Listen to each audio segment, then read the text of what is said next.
Welcome to Doors to Hope and Healing, an inside look at foster care and adoption needs in Connecticut. My name is Jacqueline Ford. I have had the honor of working for the department for close to 30 years, and although I may be familiar with many of the topics I bring to you, I have invited experts in those fields to help dispel the myths and misconceptions that often act as barriers.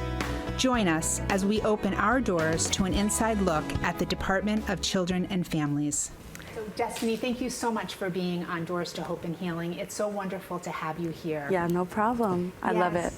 You are, a role model and an influence to other youth that are in foster care. So today's show is to help our viewers understand all of the experiences that youth have when they're involved with the foster care system. Yeah, So I'm ready. Let's get started. So tell us a little bit about yourself. What brought you into foster care, and how old were you?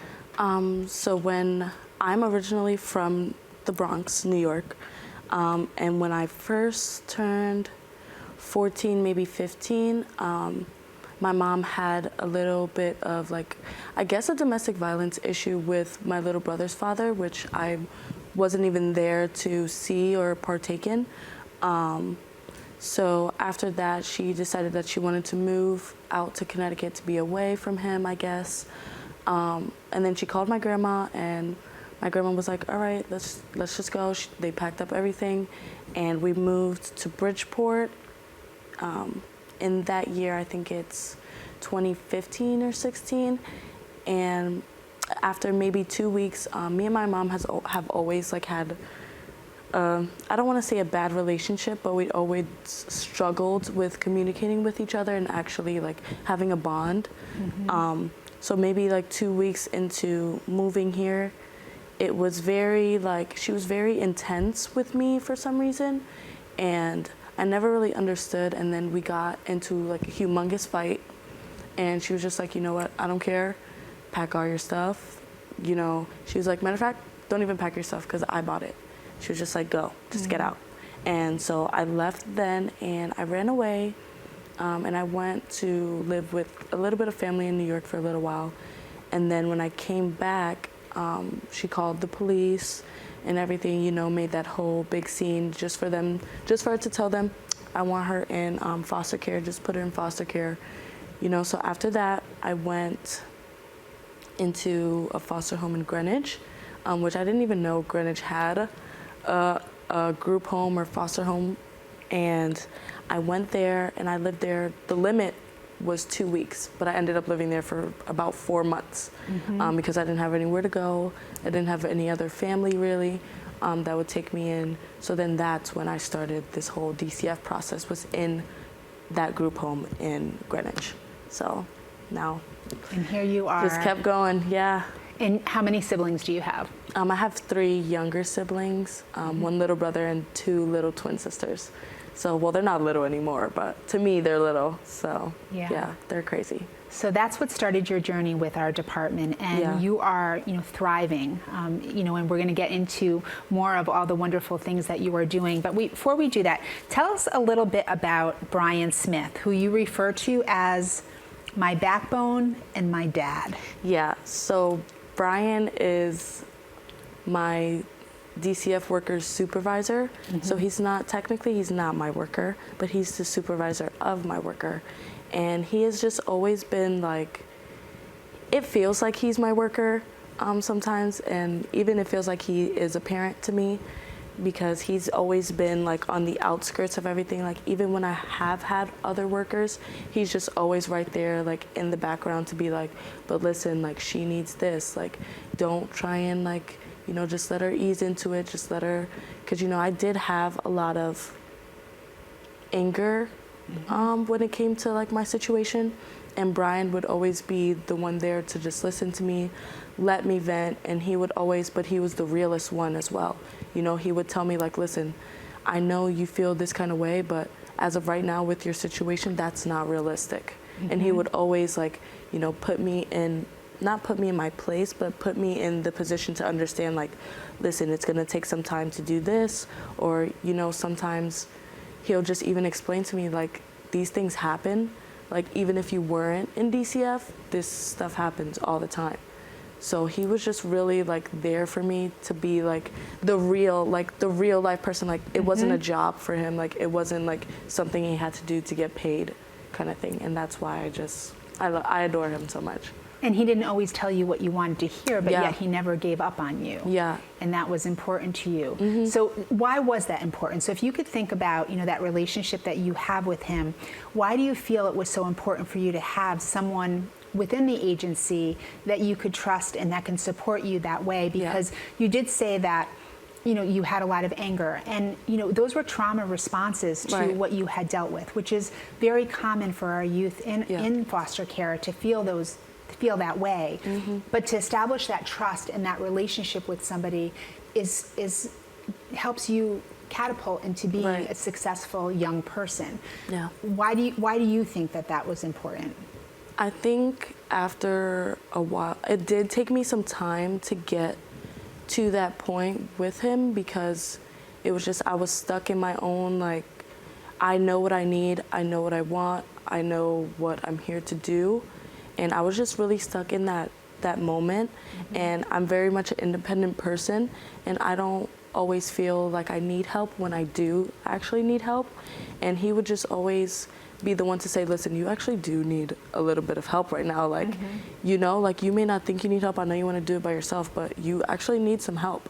And it took me, it really meant for me to actually build and grow and actually be able to know that you can trust somebody at some point in your life, even when things are always going bad, or you feel like things are always going bad. There's always like at least one person that understands where you're coming from and has your back and really has your best interest and could see what you're capable of outside of all the negative and outside of, you know, you're in foster care, outside of, you know, you've did this in the past, or people say this about you, or other workers feel like this. So outside of all that, like, there's always has to be someone there who like can see you outside of that wall that you've built. And I think he always just saw, like, even though I always have my walls built, but he always saw, he's like, you know, I know you have your walls built, but just let me like just creep in there for a second and really like give you like in depth what you need to hear. And I just always needed that. And I think he just does it for me every time. So I appreciate it.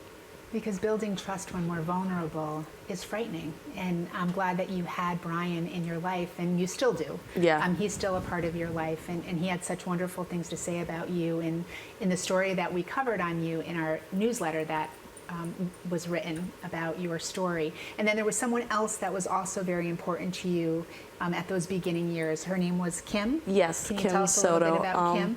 She was really my first, when turning into a young adult, into over 18, she was my worker, and she really was the female, like, you know, role model for me that I really needed.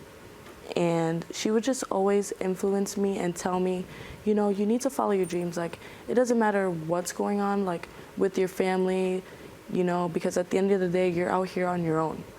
You know what I mean? Like, no matter how much you miss them or how much, you know, you want to rebuild those relationships and those connections, you still have to think about you and what you need to move forward and how you're going to build your success and your career and your life. So she's like my mom figure almost, like how Brian is my dad figure. She was my mother figure, and she just really pushed me to those limits. She helped me when I took my first trip to Cali when I was doing acting school I forget what the name of the school is called, but I was doing acting school at LA Studios, and she went with me, took that plane ride with me there, you know, showed me around the area, because She's originally from California, so she took me around that area, really gave me a glimpse, and like she pushed me, and she was like, you want to do that? You want to do acting? You have the tools with us and the opportunities with us to do those things and explore the things that you really want to do, which honestly, if I was back home with my biological family, I wouldn't have those opportunities. I wouldn't have been able to go on a plane for my first time and take that trip and, you know, get that experience that I wanted and needed at the same time. So she just really pushed me to be myself more and just show more of my talented side, where I can just be myself and like just show the things that I love doing, because I love the arts. That's my passion. I'm passionate about that. So. And you grew up in the system. I mean, if you think about, you know, you grew up under those parents. When you talk about Brian and Kim as your dad and your mom, you know, you've been involved with DCF for 7 years. Right. So, you know, they were guiding you to let you know that your behaviors and your feelings were normal and validate that, and then offer you all these opportunities, which you took advantage of, and you're creating this beautiful life for yourself. Yeah.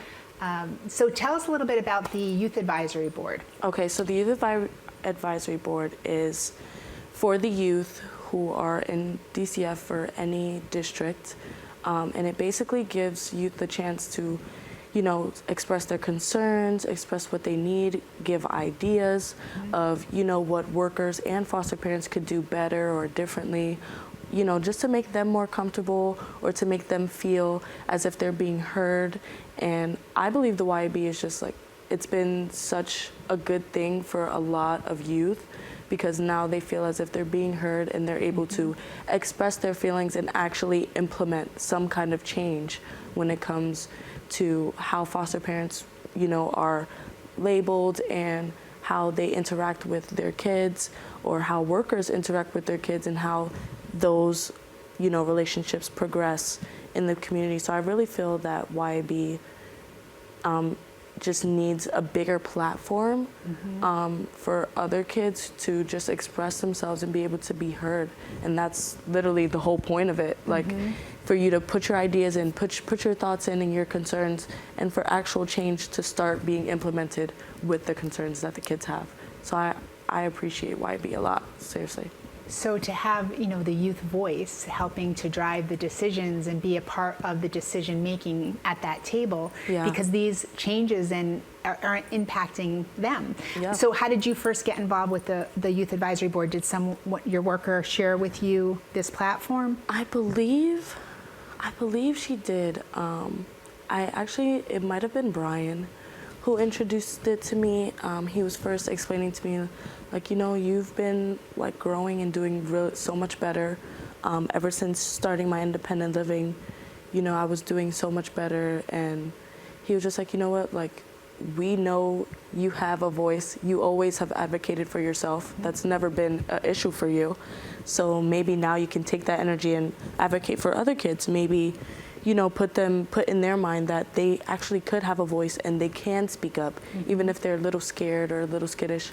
There are other kids who can take their place and be that voice for them and talk for them, which I've done that maybe about 3 times now at commissioners meetings. Just be able to be a voice for them, because a lot of kids, they're scared, or they just feel as though asking for what they need or what they want is too much, or it's being greedy or things like that. And it's like, you know, this is what they're here for. Like, they're here for you. They're here to help you, not for you to go a little overboard. But as far as everything else goes, you know, the things that you need, your toiletries, your clothes, you know, the kind of food that you like to eat, that's what they're there for. And they're there to implement those things in any home that you go into.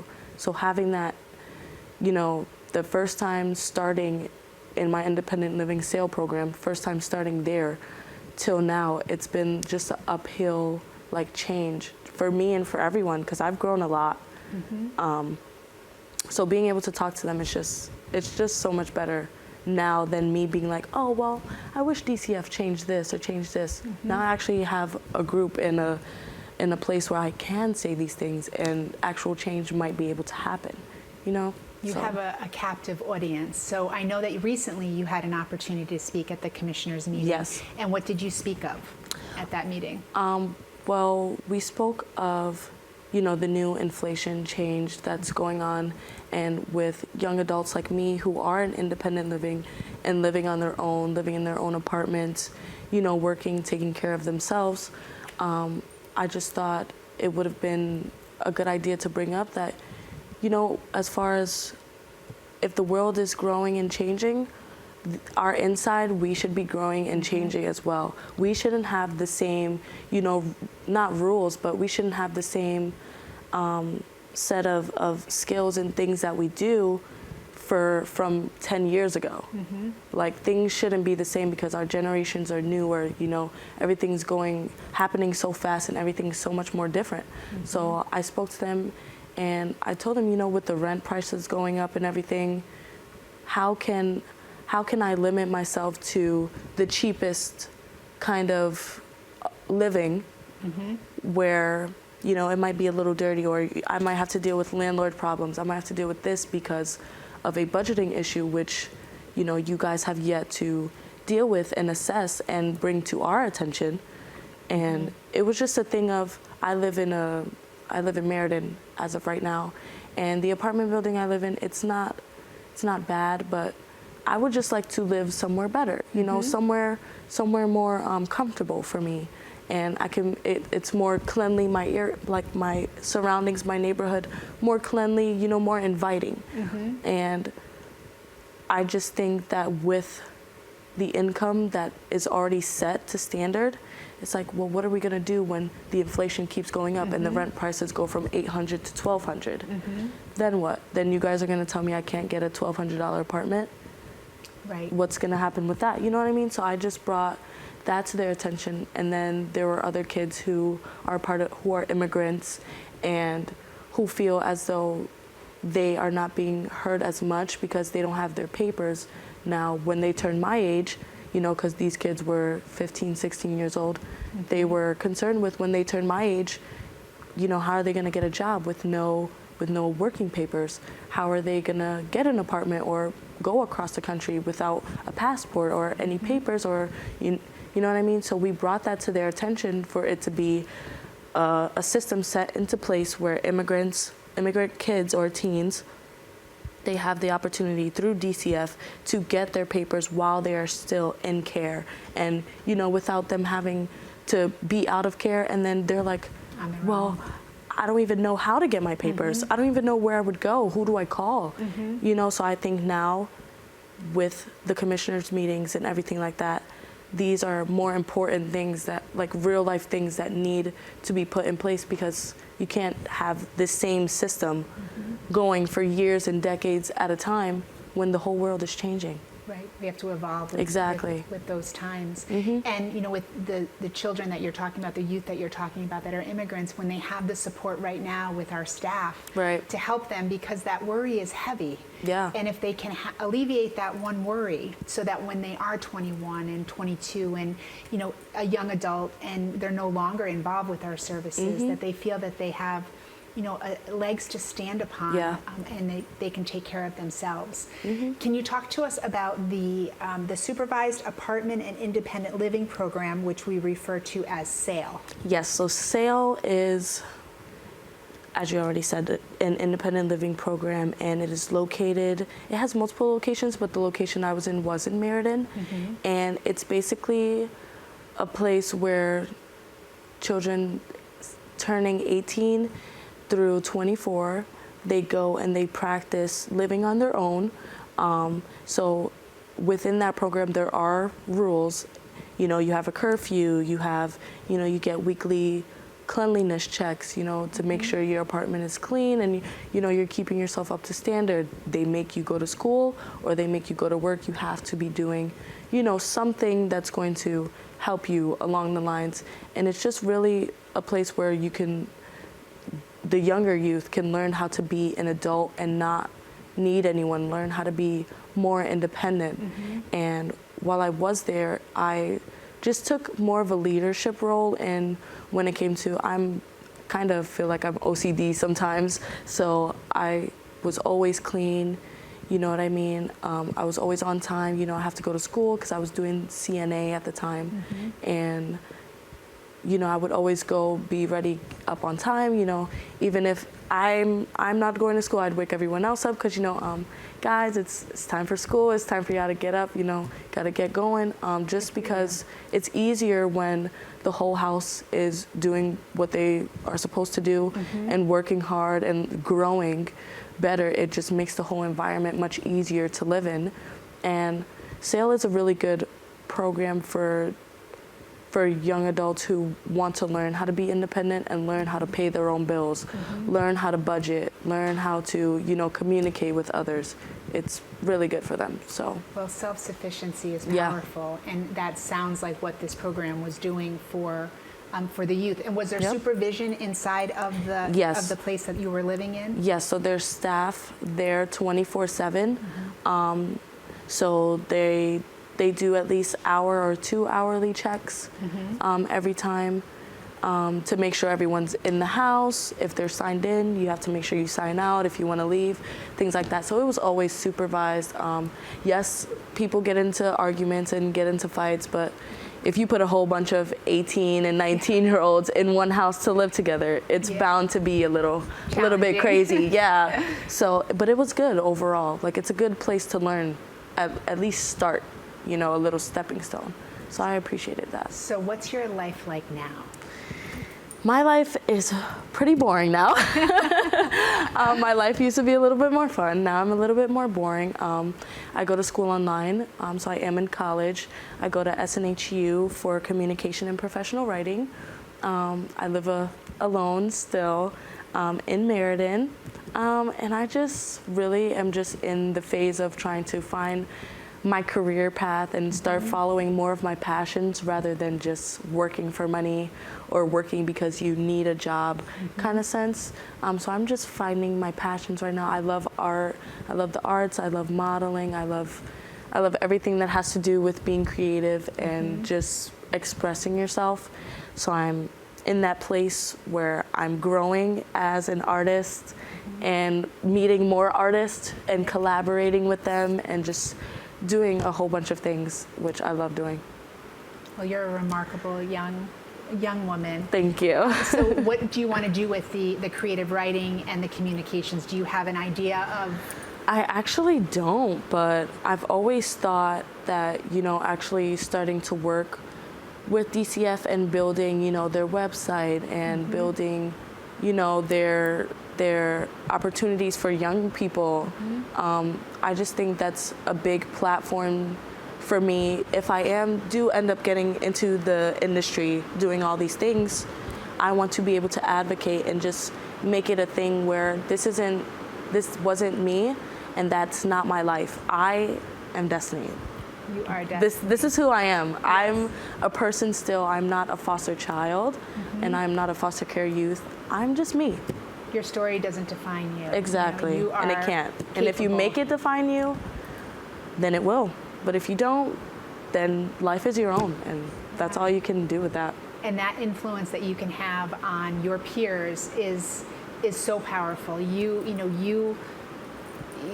comfortable with yourself, and you didn't start off comfortable with yourself. You had to learn and grow, through adolescence and become who you are right now. And I know that when Kim was interviewed about her relationship with you, and she made a comment, and I don't want to quote her exactly, but she said that the gratitude that you have and how you owe your successes to, of course, yourself, but in part to our agency, brought chills down her spine.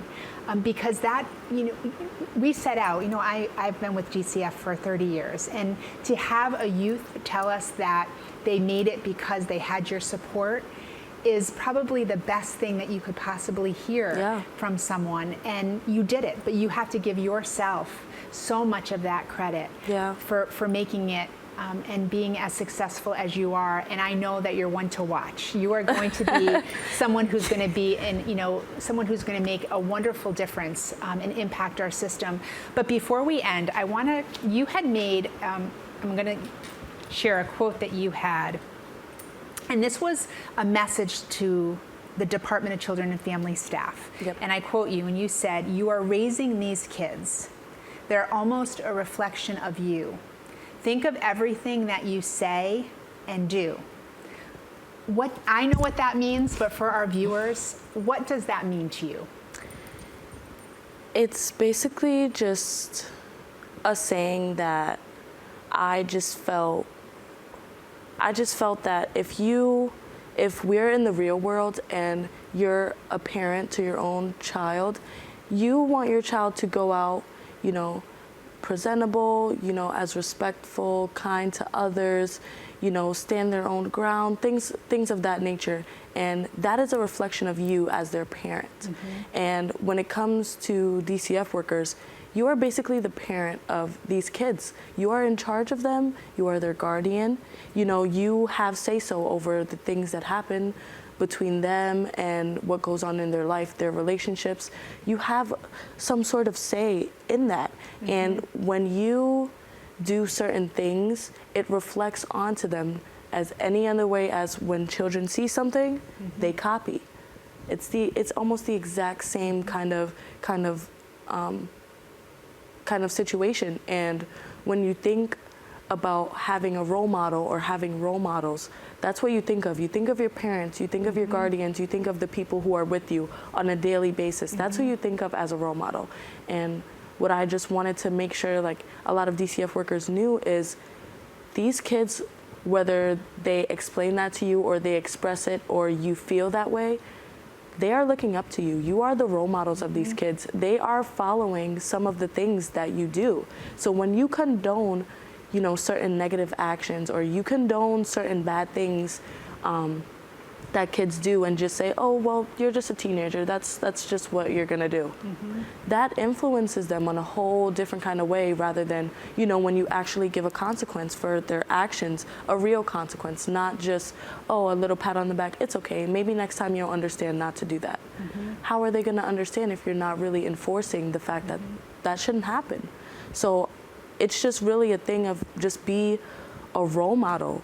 Be what you want them to go out into the world and be. Because if they see you and you're the person who's guiding them and helping them throughout their life journey, mm-hmm. where are they going to be? Who are they? So you're asking us as DCF to really Yes. invest in our youth.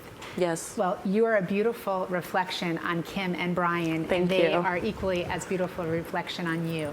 Thank you. So I wish you well in your future, and I would love to have you back and of helping course. us maybe with a podcast. Oh, yes, of course. I would love to. I see wonderful things in your future. Thank you so much. Thank you for joining us today. Thank you. I appreciate that. And now we invite our viewers to watch a video that was put together by our young people asking you to meet them where they're at.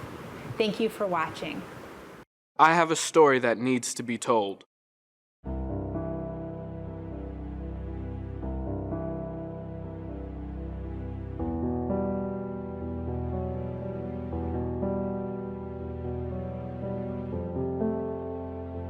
Before I was placed in foster care, I learned through actions and inactions of others. that I was not worthy of love, That I was not worthy of love. that I was not worthy of love or attention, I learned that my needs are not a priority.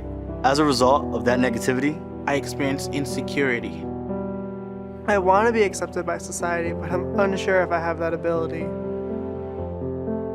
teach me through your actions. teach me through your actions. Teach me through your actions that I deserve to be cared about. And treated well. Don't make me feel as if I'm a burden. Remind me that I am here for a reason. That I was brought into this life because I'm strong enough to live it. I'm strong enough to live it. I am strong enough to live it. Show me that my presence is a gift. Try Try. to meet me where I am at.